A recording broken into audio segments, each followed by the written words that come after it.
Kumusta mga sir, mga paps, mga mams? Ngayon, video na to is about sa review natin. Magre-review ako dito. Okay? Sapagkat 3 years na tong motor natin, tong Suzuki Raider 150 Fi ko. I-share ko sa inyo yung mga experiences ko at thoughts sa motor na ito sa loob ng 3 taon. Sana sa mga nagbabalak kumuha ng Raider, sa mga nagdadalawang isip, at sa mga may Raider dyan na medyo bago pa, panoorin itong video na to at baka makatulong ito na mapaghandaan nyo ang mga anong mangyayari or ano ang mga expected na maintenance na kailangan natin gawin sa ating Suzuki Raider 150 Fi sa loob ng 3 taon. At saka yun nga, 3 taon siya. Kinuha ko to sa Suzuki way back 2018, and ang Suzuki Raider Fi ay nilabas ng Suzuki noong 2017. Kasabay niya yung GSX-R 150 at saka GSX-S 150. So ayun nga, 3 taon na siya, hulugan, pero yun, patapos na rin. Awa ng Diyos, makukuha na rin natin ng ating Raider 150 Fi. So samahan niyo ako mga sir, mga paps, mga mams. Panoorin yung video na to at baka makatulong sa inyo. Tara, simulan na natin. Ngayon magbibigay ako ng review or i-share ko yung experience ko dito sa motor natin, sa ating Suzuki Raider 150 Fi. Yan. Kasi 3 years na kasi siya.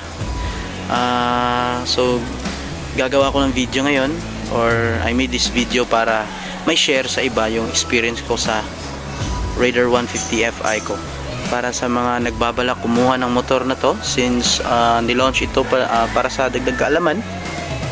Nilaunch pala ito ng Suzuki noong 2017, way back 2017 dito sa Pilipinas. Tsaka ngayon, since 2017, magpo 4 years na yung Raider, or magpo 5 years na. Pero ako na-acquire ko itong motor natin is 2018 pa lang, or 2018 ko na siya nakuha. So yun, 3 years na siya, last November 17. So yun, share ko sa inyo kung worth it ba siya. Yan. Unang-una, share ko sa inyo is yung experience ko dito.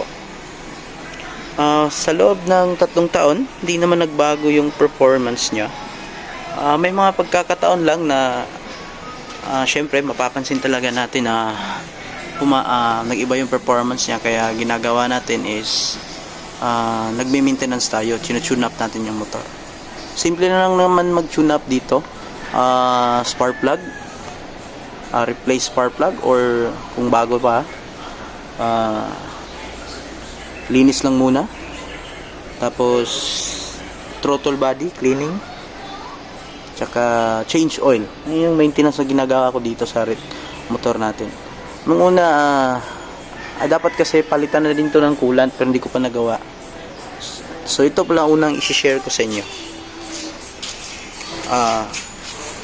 Mahigit 2 taon siyang walang air filter or walang airbox.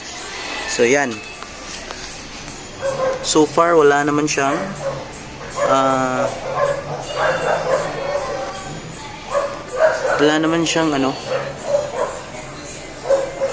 yung white smoke sa pipe. Check natin yung mileage. Yan. So 50k na yung mileage natin, or odo. Tapos 2 taon mahigit to na walang air filter or walang airbox. So yun, hindi naman siya umuusok. Try natin.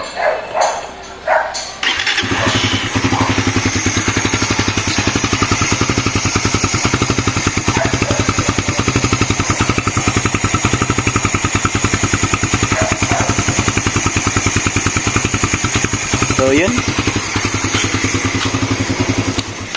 walang white smoke, maga pa naman ngayon, cold start. So yun, good pa yung makina, or good yung cylinder natin, walang gasgas. Ito lang kasi yung ginawa ko dito, papakita ko sa inyo. Yan, nag-open tayo ng throttle body, pero nilagyan ko ng screen. Yan, motor natin, protection yan para sa mga buhangin, medyo yung mga maliliit na bato, kasi yun talaga yung pinakadelikado pag pumasok sa loob dyan. Yan, kasi okay lang yung alikabok, yung mga maliliit na alikabok, kaya yan. Sample, kata example, ito yung mga alikabok na ganito, okay lang yan na pumasok kasi maliliit lang yan, hindi yan nakakagasgas. Ang nakakagasgas talaga yung maliliit na bato na tumitilapon pag may nadaanan kang rough road, or pansin nyo yung may makakasalubong kayong malaking truck or nakakasabay nyo, yung malakas na hangin na dala nila, nagdadala yun ng mga alikabok at buhangin. Tapos yung throttle natin or sa intake palagi ang humihigop, kasi mabilis ang process niyan. So ang tendency, pumapasok sa loob sa cylinder natin, kaya ang nangyayari, nagkikiskisan doon, tsaka yun na yung nangyayari na nagagasgas yung bore, tapos maglalabas na siya ng white smoke kasi nahalo na yung oil doon sa combustion chamber pag nag-ignite na siya ng air fuel mixture. So yun, sa mga nag-open ng throttle body dyan or nang tanggal ng airbox, lagyan nyo yung ganito. Kahit sa carb type pwede yan, para maiwasan yung madaling pagkakagasgas ng cylinder or ng bore. So yun, ano pa ba? Dito napalitan ko na to ng chain set. Yan, Osaki, halagang 1,500, kasi yung stock hindi ko na maintain ng maayos yun, napabayaan ko yun. So yan, nagpalit ako ng 41.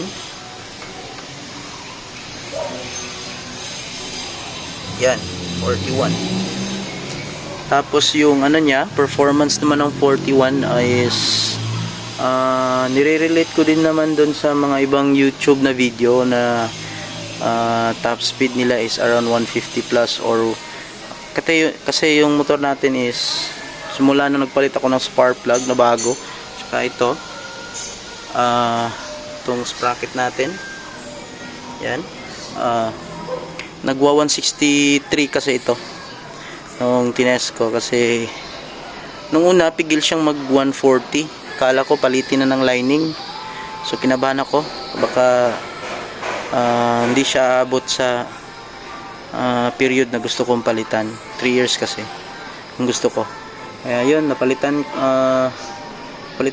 ako ng spark plug, tsaka tinest ko nung madaling araw kasi 3 AM din yung duty ko, provincial road, tapos medyo may mataas na daan na straight, kaya yun, nag 160 siya. Doon ka rin yung tinest yung 140, pigil siya.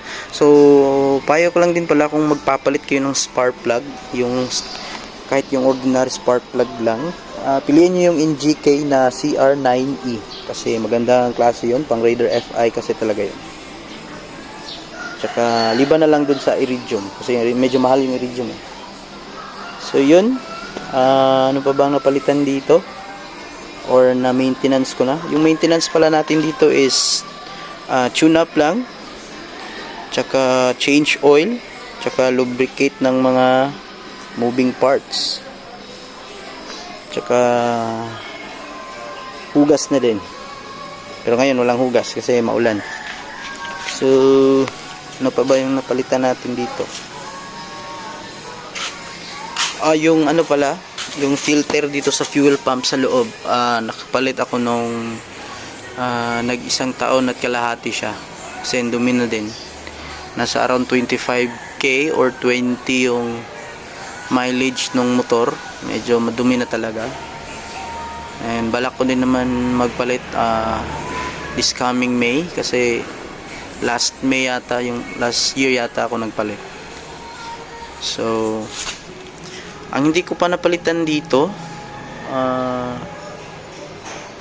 plano pa lang palitan is yung common issue na sinasabi nila sa Raider, yung balancer damper. Dapat palitan na kagad yun, pero may ginawa kasi ako dito sa motor ko para medyo ma-prolong yung mga rubbers tsaka plastic sa loob ng makina. Ang ginawa ko, tinanggal ko yung thermostat sa cooling system niya. Dito, kinuha ko dito. Kasi pag andito kasi yun, ang advantage nun, may advantage din naman yun tsaka disadvantage. Kinuha ko lang siya para maalagaan ko tong motor, since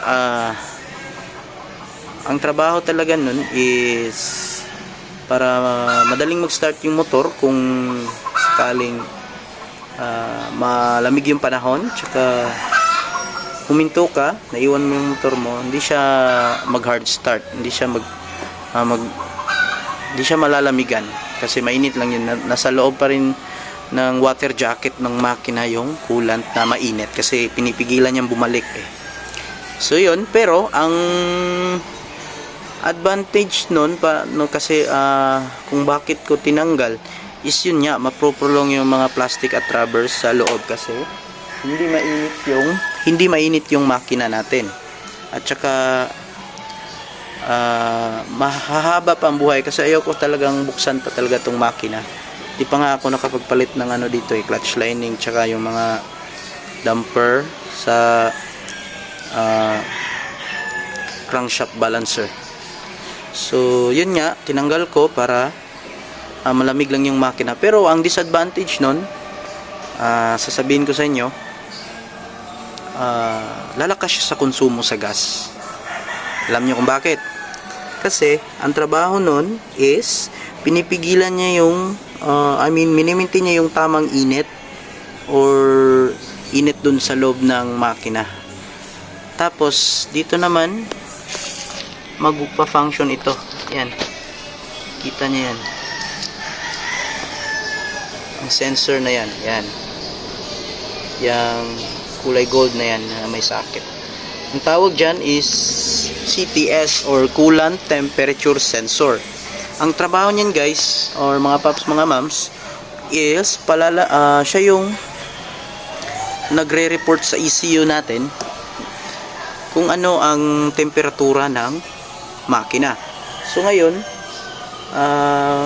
pag na-sense niya na mainit yung makina, syempre ang gagawin niya is additional na function niya is pag nag-exceed na ng boiling point yung coolant is papaikutin niya yung cooling fan.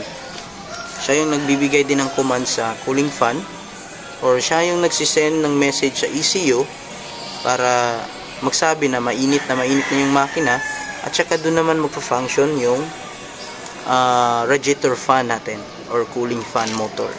So ang advantage pag nandyan yung thermostat na sinasabi ko is syempre mainit yung makina na may-maintain yung tamang temperatura na nakaprogram sa ECU. So tamang fuel lang yung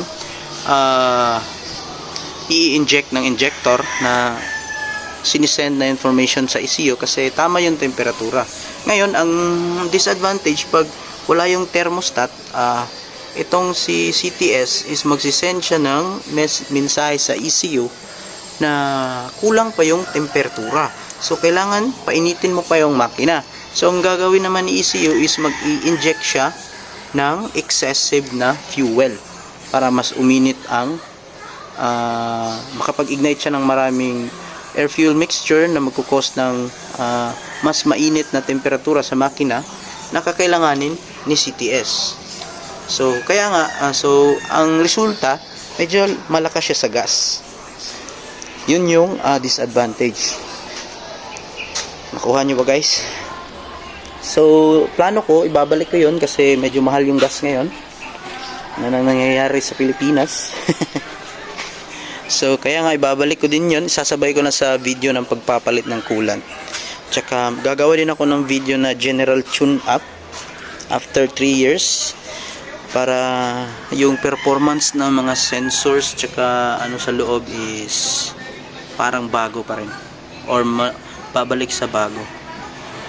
So, yun, loob ng makina. Okay. Ano pa bang napalit ko dito? Yun na nga, yun pa nga lang.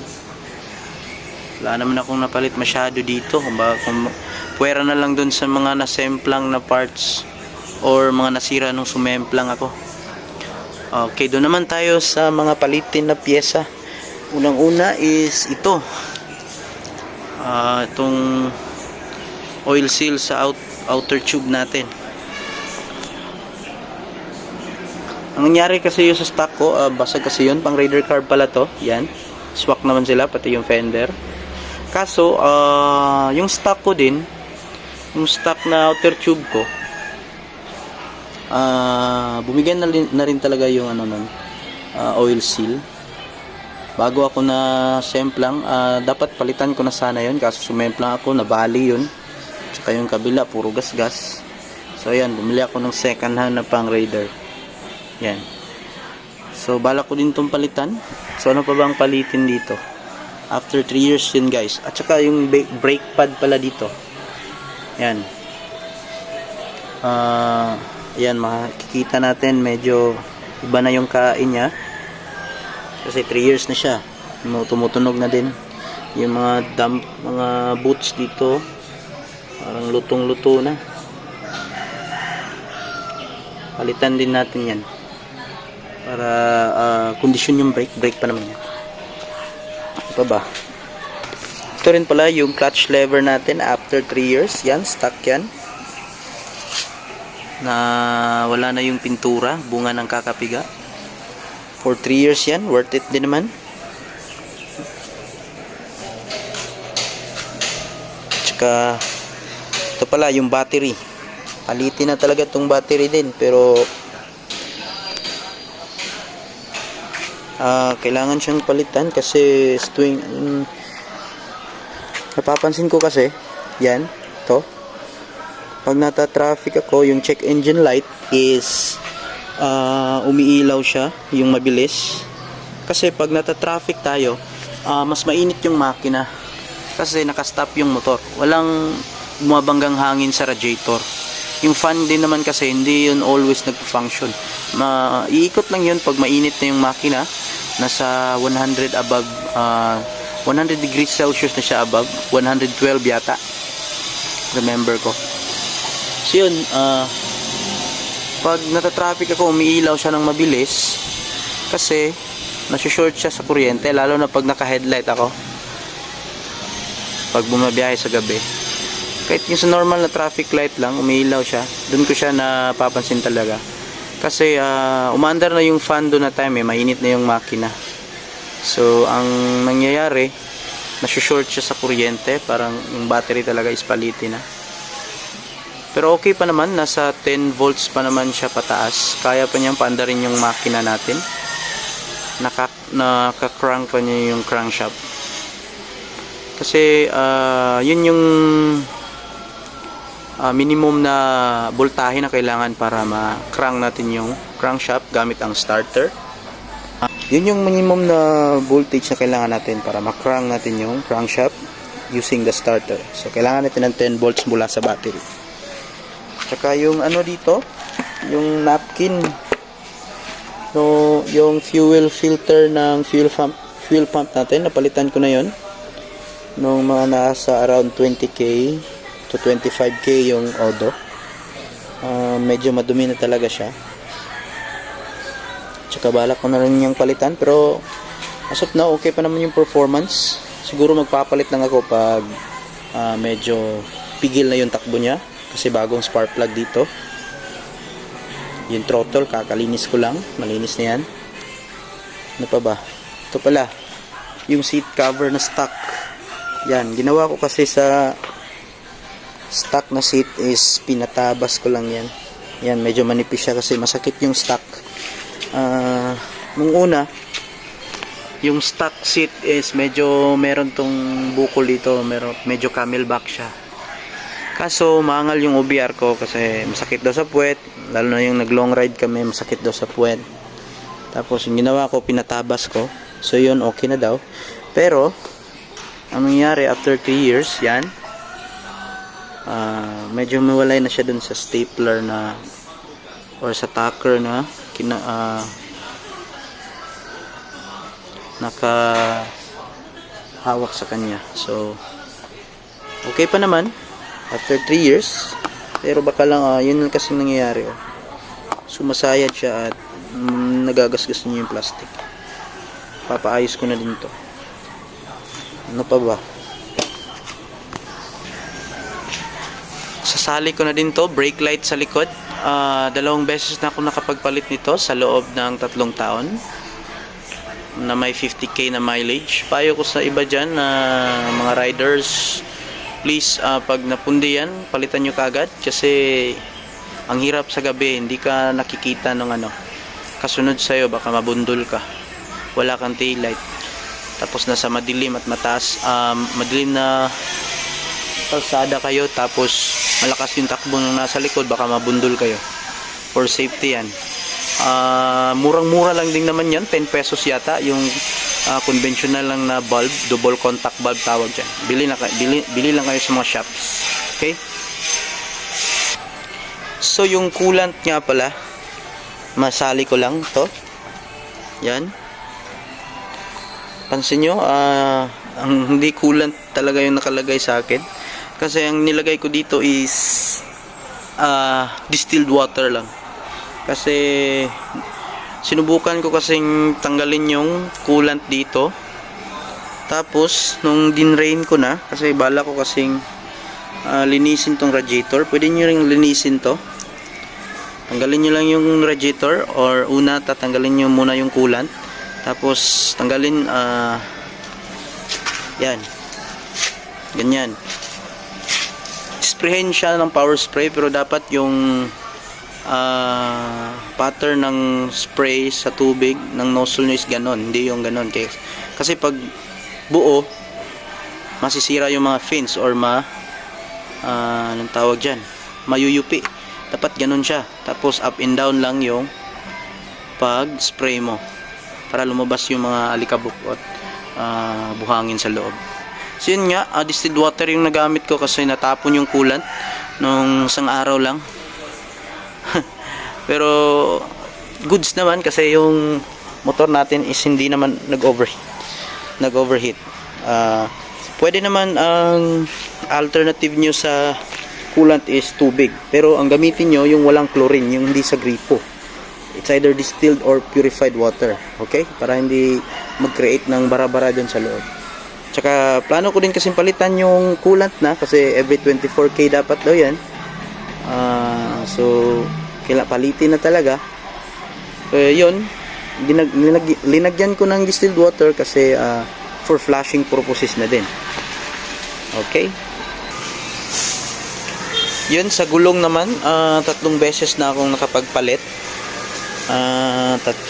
Bali 3 pares din, 3 beses. Kasi maximum talaga ng tire life is tread life ng tires is kung daily use mo siya, nasa 1 taon talaga or sobra pa. Ano pa ba? So yun pala, nakapagpalit tayo ng ito, 2 beses ko na to na disc sa likod. Kinuha ko lang to dun sa kakilala ko na inuwi niya yung Raider carb niya, same lang man sila.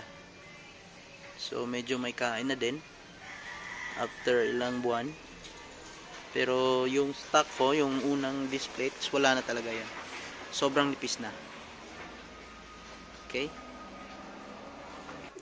tsaka sa mga May Raider din dyan. Huwag nyo palang kakalimutan na i-check yung chassis nyo, yung mga bolts na nakamount sa chassis tsaka sa makina. Ito kailangan i-retight nyo rin yan kasi tumatagal sa vibration, lumuluwag yan, tsaka yan pa yung mag-cause ng bali ng chassis natin. Medyo mailan-ilan na rin na nabalian, bunga ng binaklas ito, pinalitan ng gold bolt, pero hindi naman sakto yung pagkakahigpit. Mas maganda gumamit kayo ng torque wrench, or sukatin nyo muna bago nyo tanggalin kung magkano, or mag-ask kayo sa mga legit na mekaniko kung ilan ang exact torque na mga engine support bolts. Yan, meron pa doon. Yung akin, hinigpitan ko na yan kasi na-aksidente ito, kaya pinaghigpitan ko. So yun mga paps, mga mams, ang mga na-encounter ko na napalitan ko na pyesa, experience sa motor, tsaka mga kailangan pang i-replace. Gaya ng ibang motor, medyo katulad lang din naman sila ng maintenance. Ang naiba lang is yung damper sa crankshaft balancer natin. So kailangan talaga bantayan nyo yun or palitan nyo yun, at saka yung coolant kasi liquid cooled na to kaysa sa ibang motor kagaya ng Raider Carb. So verdict or anong masasabi ko sa motor na to sa loob ng 3 taon? Masasabi ko worth it naman siya kasi ni minsan din naman ako iniiwan ito sa daan or tumirik. Dito tumirik na nagtulak ako. Liba na lang sa yung maubusan tayo ng gasolina or ma-flat, yun lang. Tsaka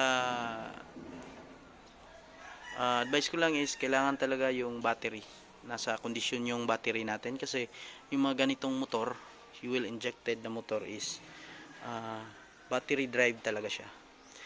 Na-experience ko na din yan noon nung unang motor ko na Raider JFI. Nagkabit ako ng hazard light, tapos aksidente kasi yun na umilaw siya hanggang mag-umaga, mula gabi hanggang umaga, tapos na drain yung battery. Kinaumagahan, tinry ko siyang pa-start, ayaw talaga mag-start. Need mo talaga i-charge yung battery or pakargahan. So yun, final verdict ko sa motor na to, worth it siya. Sana heads up na lang din, isaulo nyo yung mga na-experience ko sa motor na to para makatulong din naman sa inyo at maiwasan nyo din yung mga ganoong bagay. Gaya na lang sa chain, kailangan mo i-maintain yan ng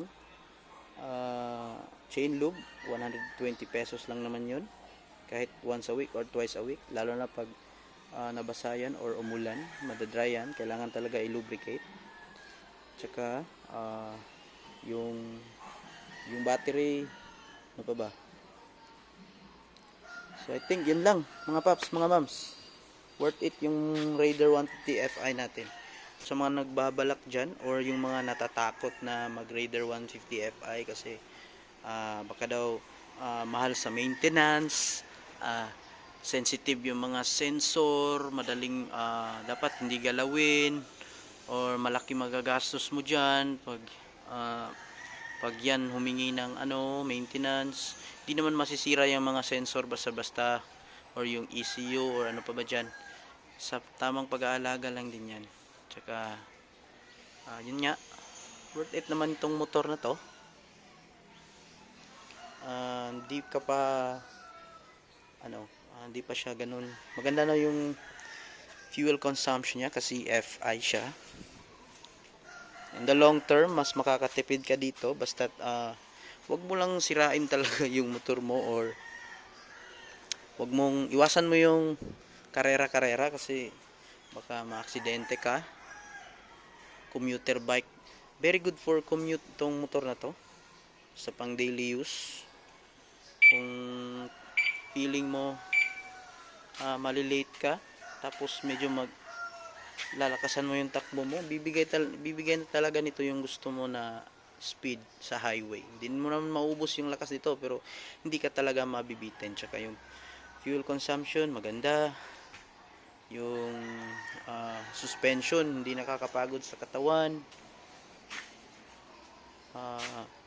Hindi siya basta-basta nalulubak, pero na lang kung malakas yung takbo mo, mafe-feel mo talaga dito sa, tapos nalubak ka ng medyo malalim, mafe-feel mo talaga sa handlebars. So yun, sana makatulong ito ang video na to sa mga nagbabalak kumuha ng motor dyan, or sa mga may Raider dyan. Sana makatulong to sa inyo mga paps, mga mams, para mga tips na paano mas maalagaan, or ano ang mas dapat abangan sa motor natin, mga maintenance after 3 years. Okay, so ito pala sa akin guys, isulugan pala ito. Daming pagsubok na dumaan din sa akin. Na disgrasya ako, tapos nahinto ako sa trabaho, tapos hinuhulugan ko pa to. Laban lang, huwag lang susuko sa buhay. So awa ng Diyos yun, nakuha naman natin, kaysa sa isa uli, sayang yung nabayad. So yun mga paps, mga mams, ride safe sa inyo, at please stay safe always, kasi andyan pa rin si COVID-19, at saka huwag muna nating kalimutan yung mga health protocols. Ride safe sa lahat, at malapit na magtapos yung taon. Happy New Year sa ating lahat. Peace out.